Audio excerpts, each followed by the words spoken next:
for his birthday, and we had a massive sleepover. And he had new friends from his new school, and one of the friends had a very slim stutter, and I thought it was just like jumbling words because it's a new group. Because we were like his kind of like friends from elementary school, so it was like new people. So I thought he was just make his words jumble up or something. And then he told me he had a stutter, and that was pretty cool to hear it. And then, so about my book, right? Is that what you're talking about? So it's called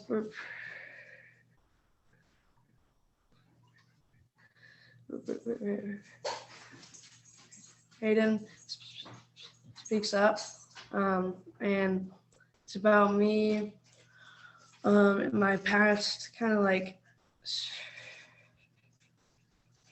struggles. I did recite the Gettysburg Address in elementary school. So it's about that. It's about the DNC, or it's about meeting Biden and then the DNC, and then it's about the inauguration, then it just ends there. So it's just about a lot of my,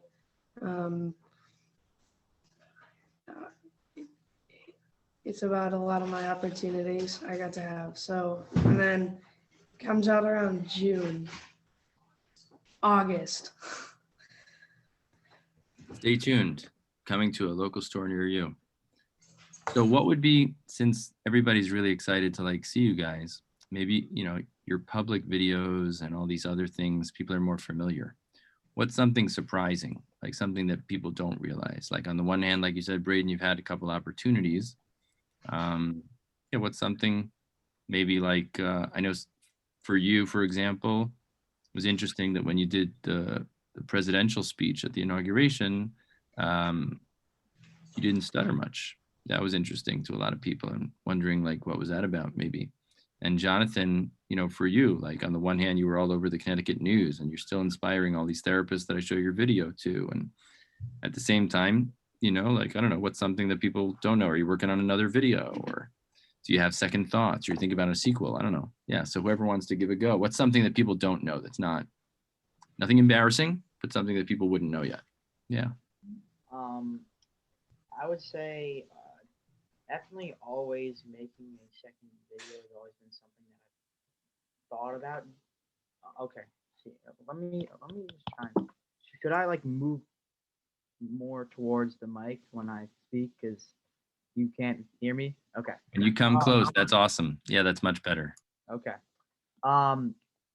I would say it's always been a idea to make a second video, and it's never really been a followed through. I'm very good at saying things and then just not doing them. That's like my special talent is like not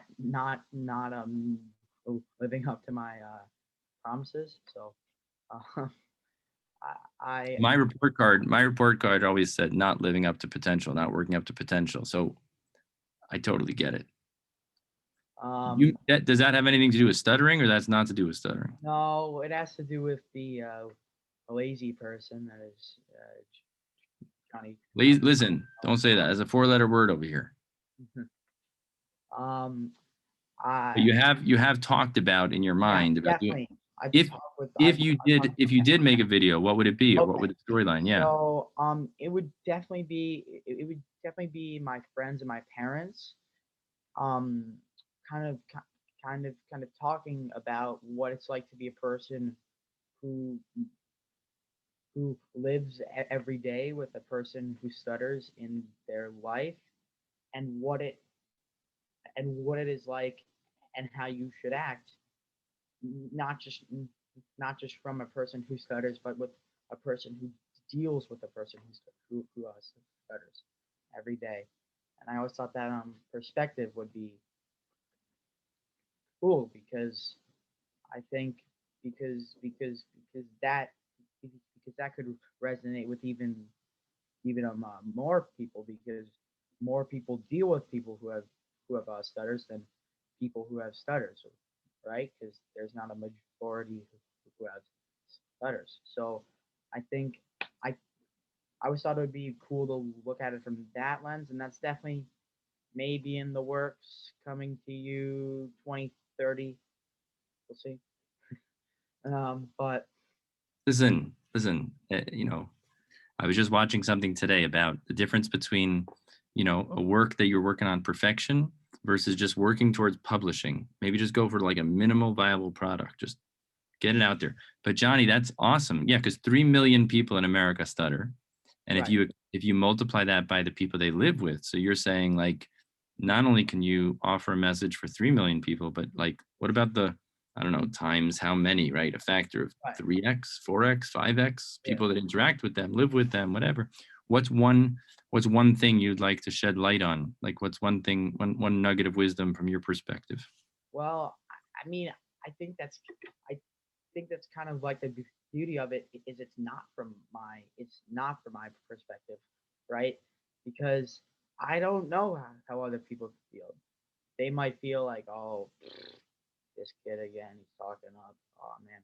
But it might be powerful for some people to hear me talk like that, or what it's like, or if it's kind of stressful, because I don't know what my family or friends think, because I've never really asked that question. And I think that's probably a question that a lot of other people who stutter haven't asked. Like, what do you think about it? I don't think. I mean, personally, for me, I don't think that's something that people really talk or even want to have that conversation about. I think that's very, very important, because I think there are more people who have that problem, and I think that it's definitely important to see their perspective as well. It shouldn't only be my voice that's heard, or Brayden's, but it should be all of the other people, right? I just had an amazing idea. I'd love to introduce you, Johnny. Don't let me forget, because I'm bad at follow through. Don't let me forget. I want to connect you to a guy named Mike Turner. Mike Turner lives in Oregon. He's a movie maker, and he did that in his film. He kind of interviewed his mom, he interviewed his brother, because they never talked about stuttering till he was like in his 20s. And in his film, he does this very raw kind of film, and it'd be cool for you to come in and kind of bring a camera and like interact with people in your life, because it sounds like you really want to find out what they think, because you don't know. Yeah, I don't know. Cool. I'm just going to let in one more person. Jill is from the National Stuttering Community, National Stuttering Association. So just let her in, and pass the mic over to you, Brayden. Yeah, like an update on something people might not realize what you've been up to, or some backstory. A lot of people were interested in yeah, I'll let you go wherever you want with it. You're just on mute. There you go. Yeah.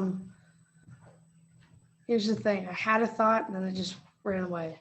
The So three of us have that in common. It'll come. You want me to ask the question again to like spark your memory, or just be quiet? maybe.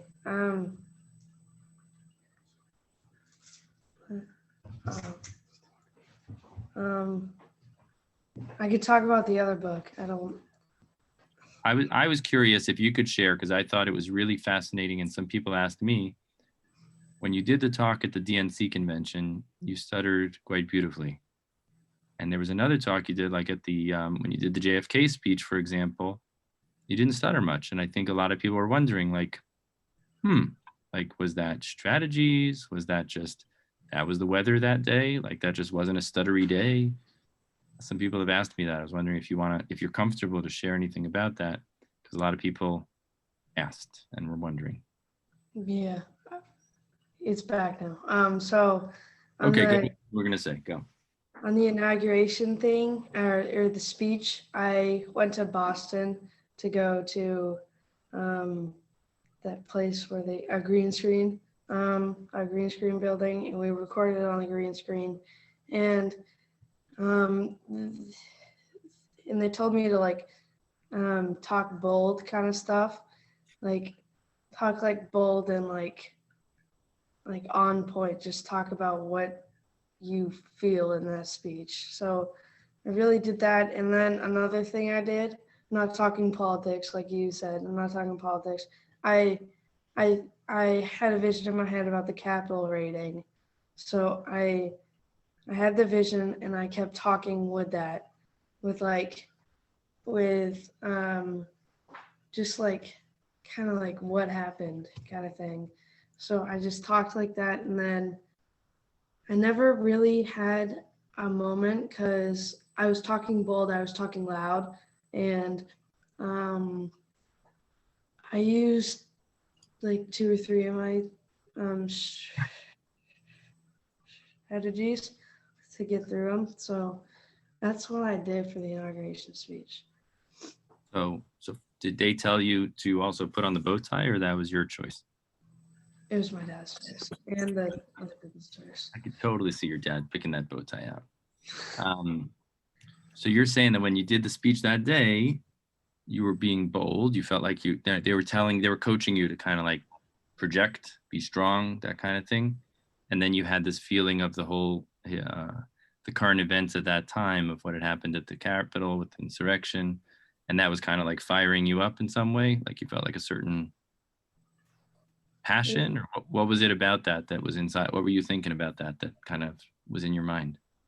I was just thinking about how a lot of people died there. Yeah, a lot of officers died. And my uncle is a member of that kind of field, or my great uncle is. So I was just thinking about him and how that would have had a threat for him. So I kind of just had that kind of anger, but not that much anger. It was just the amount to get that kind of like up the voice out. Yeah. So would you say it was like you felt like you had a purpose? You felt like you had a message you wanted to convey through your voice? Yeah. You know, that's cool. Some people say that when you some people who stutter, when they're projecting themselves or do things that are a little bit different than what they usually do, like anything different, sometimes that makes it that the words come out smoother. And definitely if you kind of like, if you're all caught up on thinking about how the words sound, that usually goes backwards. That usually makes it rougher. But if you have a feeling of like purpose, like I'm here to give this talk, you're so focused on what you're saying, you don't have as much room to kind of like self-criticize and self-edit. That Johnny, you're shaking your head. You relate with that? No. Yes. Like, what you want to say something, or you want to stay on mute? Yeah. I mean, I would say I do. I would say I do relate with that in this sense that in this in this. Oh, I'm so sorry about my horrible. Like, um, I I would say I definitely do agree with that sentiment. Like, how would I phrase it? Wait, could you just phrase the sentence again Sure. so I can phrase my thought better, please? Thank you. When I introduced you at the beginning, I said the two of you are my favorite superstars, and superstars are allowed to ask for an alley-oop, so I'm just gonna alley-oop it, and you're gonna slam dunk this one. I said that I was saying how, Brayden was saying, and I was relating that I've heard this from other people, and I was wondering if you agree or find different. Sometimes when you focus on the purpose of what you're there to do, like you're there to give a passionate talk about democracy at a time when things were a little bit hairy in current events. And there was a feeling of purpose. Like it wasn't just I was here to get through this. And if I could get through this without getting stuck, oh, that would be great. There was a feeling of like, I have something to say and I have a message I want to give, even though I'm using someone else's words. I want to say it in a way that transmits a message. Sometimes when you're so focused on a message, you don't leave any room to kind of like self-edit and self-check. And that stuff sometimes works in the, not in your favor. So you were going to say something about that. Yeah, I mean, for me, definitely, especially, I felt that probably the biggest speech or the like the biggest speech or event in my life of that sorts was when I would say it was when I got it was when I or didn't get or became a bar mitzvah. I I I had to give a big speech as you d- as you do. I had to explain my Torah portion and the like not to get like religious or anything, but the beauty of the Torah is there are so many interpretations of how you read it. You can read any book many different ways, but it's a very beautiful way. You can dissect the Torah like like no other book really. And I have to give a speech obviously, and I wrote 4 pages. So this would probably take most kids 8 minutes, 10 minutes. It took me 25, but I would say the the fact that the fact that I stayed focused the whole time. I had my head in the game because I like knew all 250 people there sitting in that temple came came to see me. This this was my service, right? It wasn't. It's not a. It's not a. It's not a normal Saturday morning service, right? And they were going to be patient, and I had the license to do it. And when I saw that, I could really stay focused, and I was able to push through it sometimes and pause and use all my different strategies to make probably the most important moment in my life up till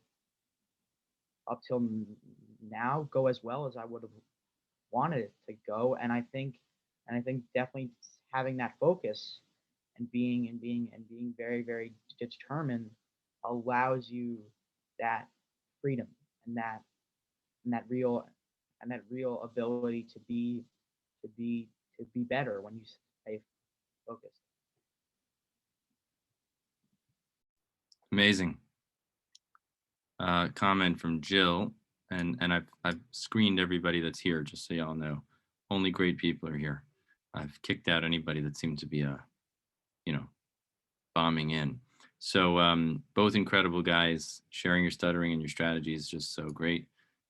So thanks for that comment, Jill. Brayden, would it be okay if I opened it up for Patty to ask a question, or were you waiting to say something? No, I'm fine. Okay, thanks, man. So Patty, you can direct your question to either of the guys, just not at me. This isn't really a question. It's an observation. As a person that stutters who's 65, I'm amazed. At your age, I was still ashamed. I I did talk in class and stuff, but I didn't learn the skills that you are learning now till I was about 30 or 35, and I'm still learning them now. So you guys are way ahead of my curve. Awesome. Mhm. I'll take Patty's point, and I'll tell you, Brayden, I was talking to David, who's writing the book with you. I was so happy that you introduced us. That was really nice. So he and I were talking, and he was telling me he's 77 years old, and you know, his stuttering doesn't stop him, not one bit. And at the same time, he has this little voice inside of him that comes up sometimes when he stutters, and he's surprised when it's there. It's very deep. So I think a lot of people are struck by you two. And maybe I would ask the two of you. I mean, I know you both have wonderful parents behind you. You didn't just fall out of nowhere, right? But do you think, who or what do you think has been most helpful for you guys with your mindset, your confidence, that you have, because people are amazed. There are things that you guys have done, and the way you talk and you come on here like it's no big deal. Like, you guys, everyone here should know, I message these guys with like trepidation because I know they're busy, but also you'd think like, would they want to get in front of other people? Sure, if I'm free, it's really generous and really kind. But like, what do you think enables you to do that? What gives you your confidence? What's been really helpful for you? What do you think's anything you think of? Yeah, Brayden, go for it. I would say that sometimes my mom says you can not do it, and then sometimes my dad says you're gonna do it, and then other way around. But I think if I didn't have the both of them, then it would just be either you're not gonna do it or you're gonna do it.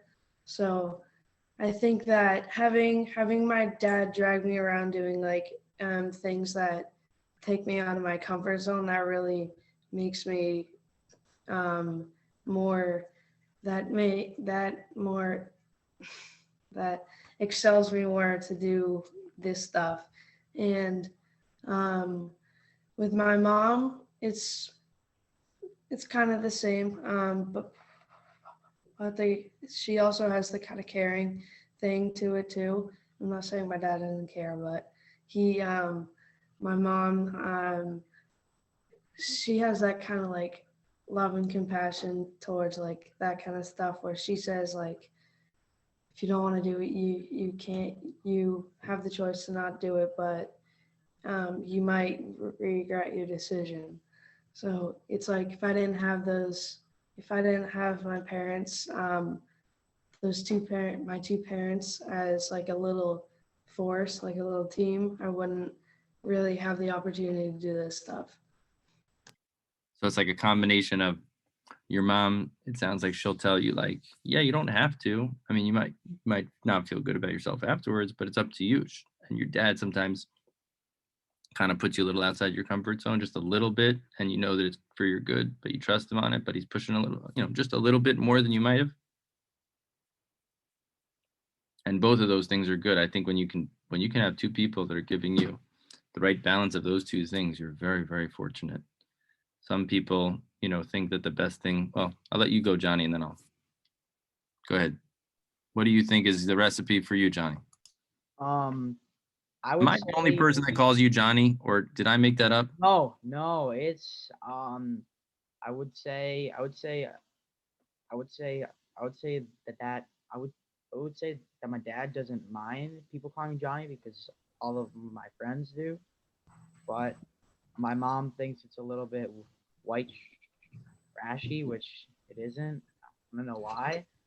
All right. Well, Sir Sure thing. Jonathan Costello, please. That's your thing. I don't know. I like have to be referred to as Jonathan or like apparently last night I just slept on the side of the road.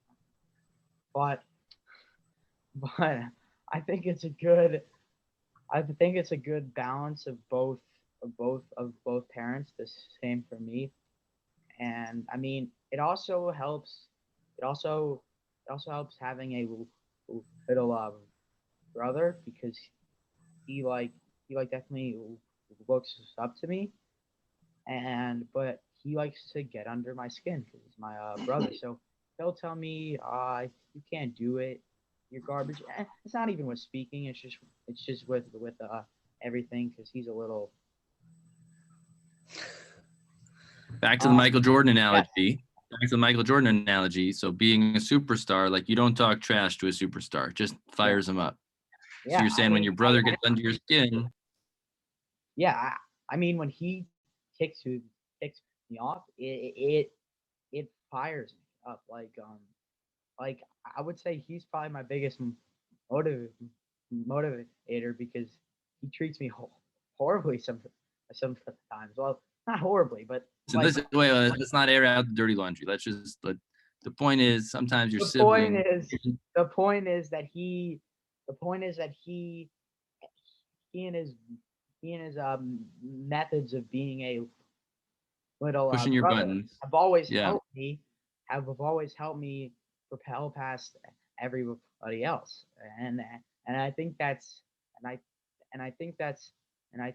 interesting way of showing like love to someone, and I know that he cares because like every day, every day I see that he's my best friend. He's the best friend I'll ever have, right? And he truly does care, and I think that's always been so important to be kind of like a mentor to him, because I always want to be I always want to be the better brother, but I always want to set a good example. And having that person under me to show the right way, even when he's doing the wrong thing, I think is it's very empowering, because I just I just like always felt I just always felt that I could kind of that I could kind of not be someone's hero, if you will, and I am his hero in a sense, and that's really honoring, because he truly does look up to me, and that kind of pushing sometimes that he does give allows me to be the best version of myself. So I think it's very interesting how it works.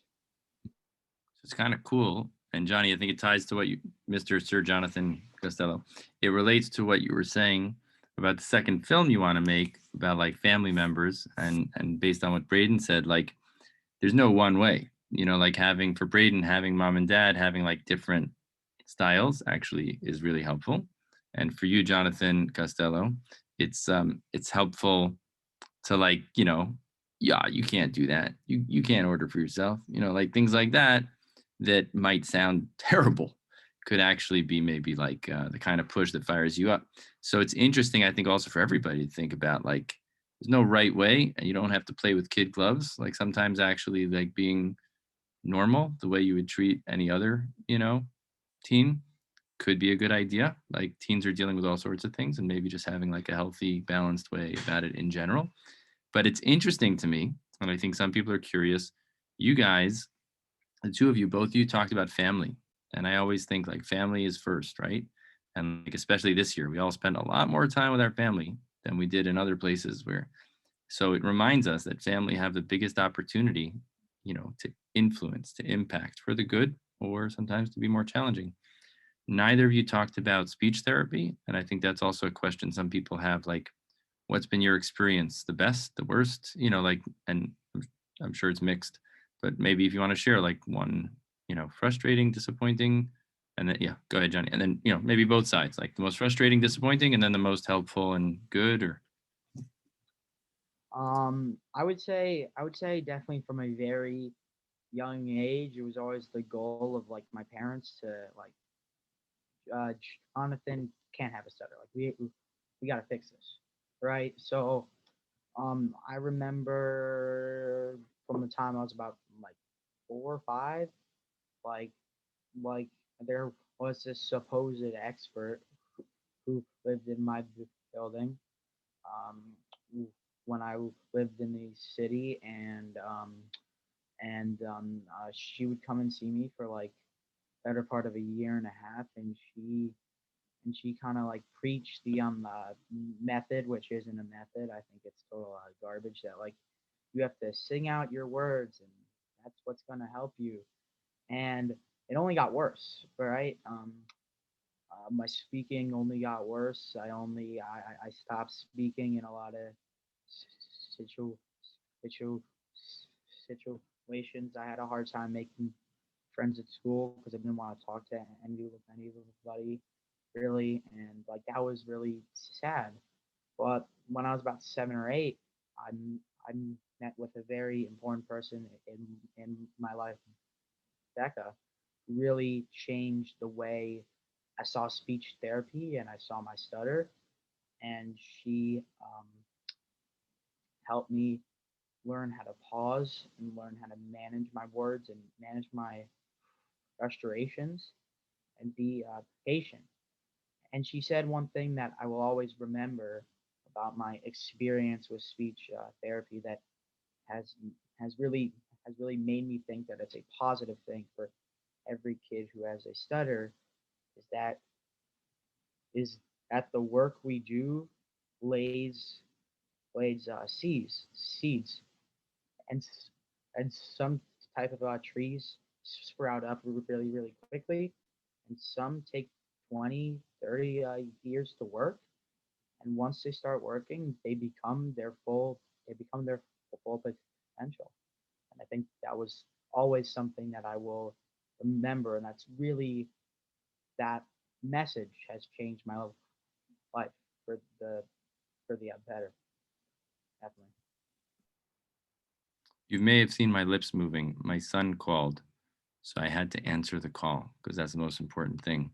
So I missed the specific line, but I just want to give a shout out to Becca, and she gets a shout out at the end of the video that Jonathan made. If you look at the end, he gives credit to Becca as being part of the journey. Great. Thank you so much, Jonathan. And a lot of feedback coming in. Brayden, how about you, man? So I can remember from elementary school, actually I think I can remember from kindergarten up. I had a therapist that would bring me into her own room. She was really nice. My parents said she did she said to talk like a turtle, or to always talk like a turtle, because the more you talk like a turtle, the nicer the words come out. And I really enjoyed being with her as like a 5 or 6 year old. And then elementary school wasn't that good. They mixed us up with people with other challenges, and we just played games, which was really stupid. And then we came to in the 4th or 5th grade, maybe 2nd or 3rd, I don't know. I've been with this therapist for like 3 or 4 years, I think. She came in and she was a lot like on point, and she taught me how to do easy onsets. She taught me how to stretch out my speech, and she taught me how to have a moment on purpose to find where it's happening. And her name is Laura, and she is a pretty nice person. There was one time where I didn't really do my job as a customer, I guess, and she said you can either you can either fully stop it or keep going. Like, you can either work to stop this stuttering, or you could work to kind of like calm it down. So we picked calm it down, and then it was just like easy onsets, all that stuff. So that was like the best part of it. The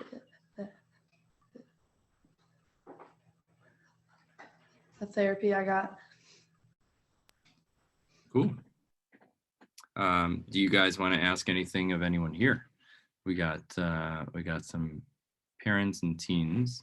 We got some several adults, some of whom are people who stutter and also speech therapists. Do you guys want to throw anything out there for them or for me, or should we take another question? It's up to you guys. You got Johnny, sir, Jonathan Costello. I don't want to get on your mom's bad side. Yeah. I mean, you haven't yet, but I think I've kind of always been on my mom's bad side. So always trying to work to. Jonathan, go with the question. All right. First, it was your brother. Don't mess with your mom. Bad idea. Nah, I'm shuffling. I don't. What even was the question? Oh,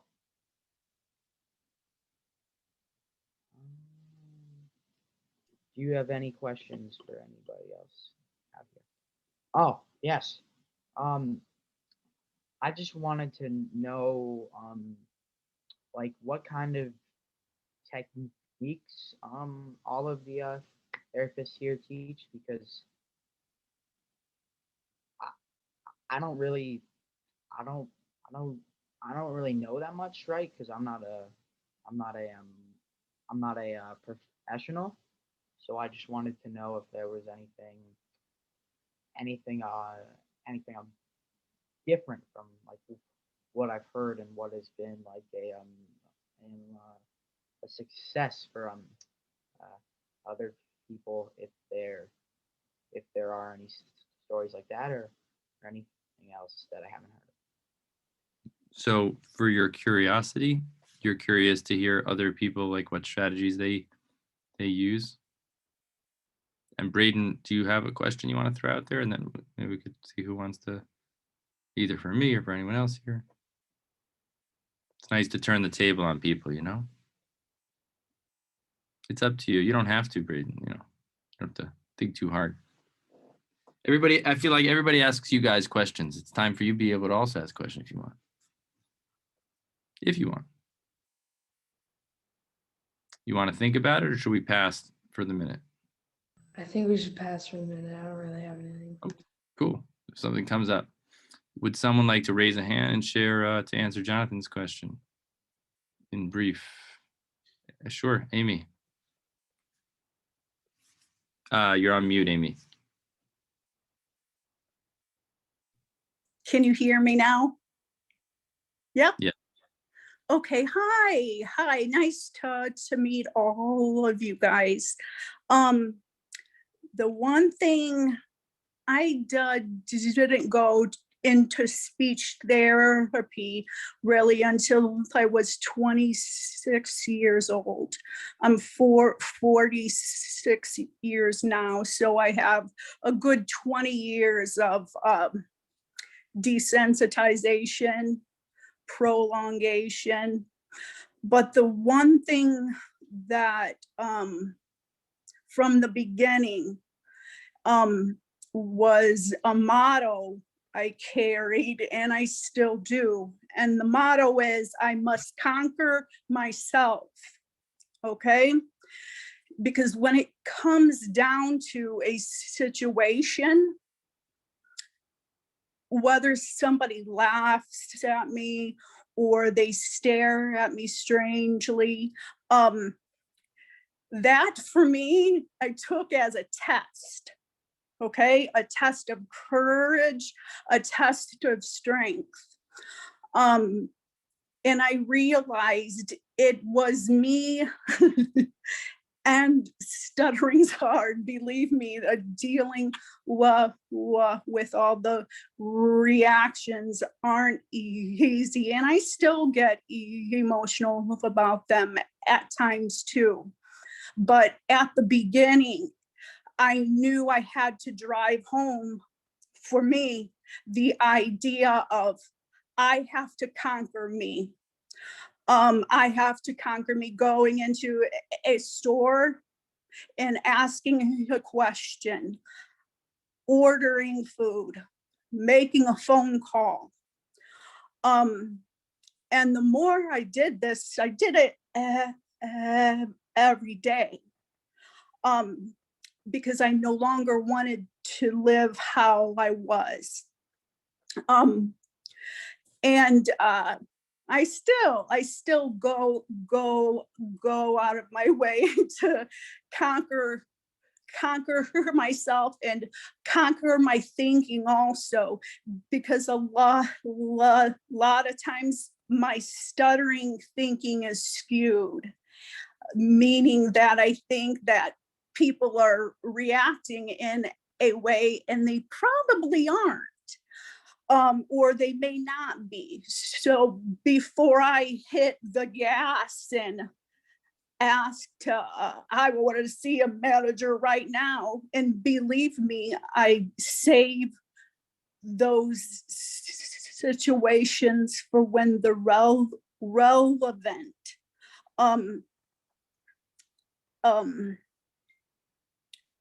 Amy, can I jump in? Yeah. I think what you're saying is so powerful that there's a set of strategies and things that you find helpful that are like speech strategies. And then you have these mottos like to keep your head and your mentality, you know, where you want it to be. And then Yes. also for people that are interested, Dr. Naomi Rogers, this is her research on what you were talking about, that a lot of Yes. teens who Yes. stutter, when there's an ambiguous situation, someone looks at you a Mhm. certain way, there's a likelihood of interpreting it as antagonistic or as judgment, when in fact it could be they were yawning, or it could be they had an itch, they had an allergy. But when it's ambiguous, it's not uncommon to feel it in a critical way, you know, if that ambiguity is there, or if it's with someone you're attracted to or some group of people you want to be close to, you know, feeling like you're not a part of the group, you know, things like that. That's really powerful. I just want to give one more word to the guys, because then I got to jump. We have another great meetup with Cody Packer at Yes, 2. sorry if I, No, well, that's an issue too. I will not apologize. For that's right. That's right. talking. Yes, I sir. just, I appreciate that you let me take a word there, but I appreciate your honesty, and you were the only one that was ready to answer Jonathan's question. So thank you. So conquer yourself is what it came down to for me. Awesome. Awesome. Thank you, Yuri. Thank you. Patty, I just want to let the boys take us home. Any parting words? And then we can definitely circle back. Brayden's got his hand up. He's got something cooking. So all I want to do is clear this. I wasn't laughing at anybody. My dog just puked all over the floor, so I was just laughing about that. So I just wanted to clear it off. Got you. We've cleared the puke off the floor.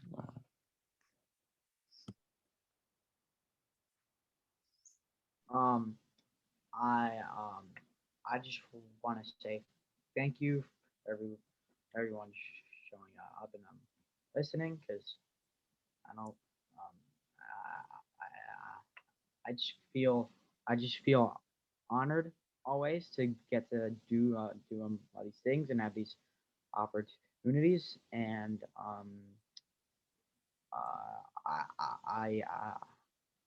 I am just thankful to have these chances to speak, and I'm also listen, because it's very important to listen, and thank you.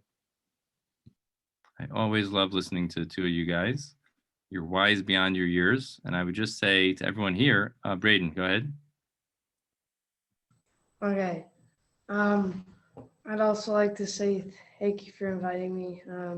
It's really nice. I do like talking a lot, so it was nice to hear you all talking, and it was nice to talk too.